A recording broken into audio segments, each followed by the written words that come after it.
Good evening. আপনারা কেমন আছেন? নিশ্চয়ই আপনারা সকলে ভালো আছেন, আমিও ভালো আছি। তবু মনটা ভারাক্রান্তভাবে ছুটেছি, অনেক দূরে যাচ্ছি। আপনারা আমার সাথে থাকুন, অনেক কিছু জানতে পারবেন। পৃথিবীটা বড় বেইমান, কেউ কারো নয়। আপনি যার জন্য বেশি করবেন সেই আপনাকে অনেক কষ্ট দিবে। সত্যি হাসি পায়, এসব ভাবলে না প্রচণ্ড হাসি পায়। আমি যখন এই কথাগুলো বলছিলাম না, ঋতু এবং পিউ প্রচণ্ড হাসাহাসি করতেছিল।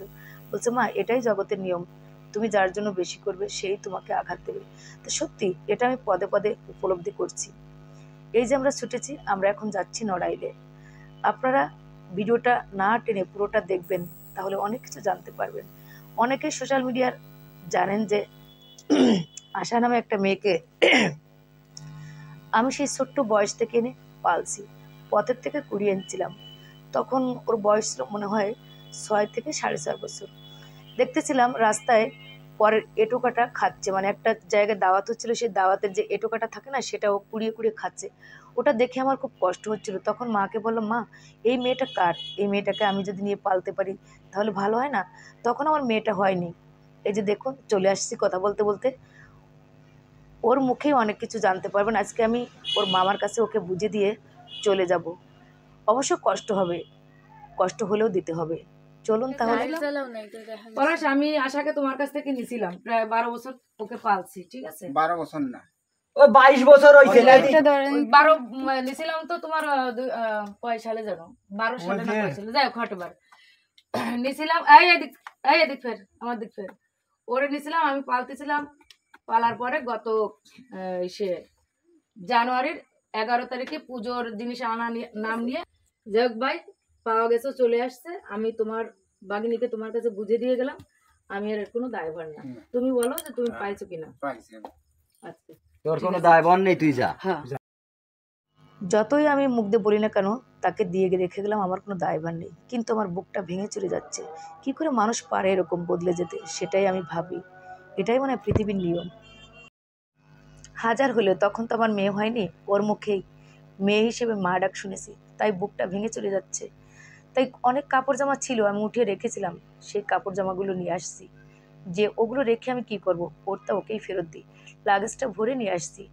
ও বলছিল আমি রাখবো না, তবু আমি বললাম না, রেখে দে। আমি এই স্মৃতি রেখে আমি কি করব বল? তোরটা তুই রেখে দে। সযত্ন করে রেখেছিলাম। ও যখন চলে গিয়েছিল তখন একটা একটা করে ধরছিলাম আর কাঁদছিলাম। কেঁদে কেঁদে এগুলো আমি লাগেজ ভরে রেখেছিলাম।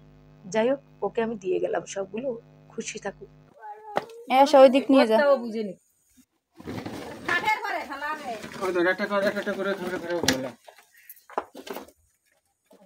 আরে একটা একটা করে ফেলা।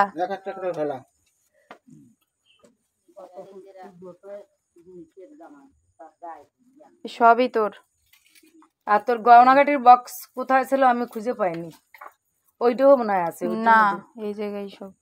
না, গয়নাগাটির একটা বক্স আমি সেদিন দেখছিলাম। ও, ওটা তো ওই যে আমার ড্রেসিং টেবিলের উপর। ওটাই শুধু ক্লিপ টিলিপ কি কি জানি ওই ছিল। ক্লিপ টিলিপ কি কি রেজার মেজার আছে।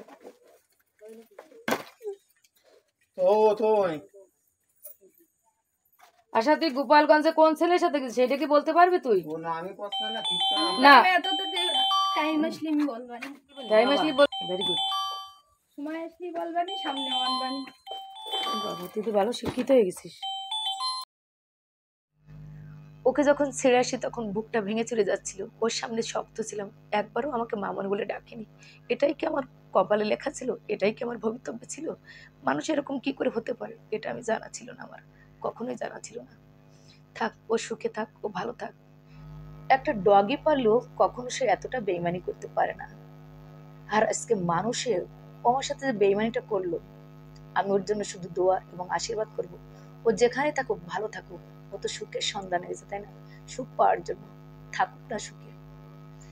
আমার মতো এত সুখী নয় তো কারো জীবন।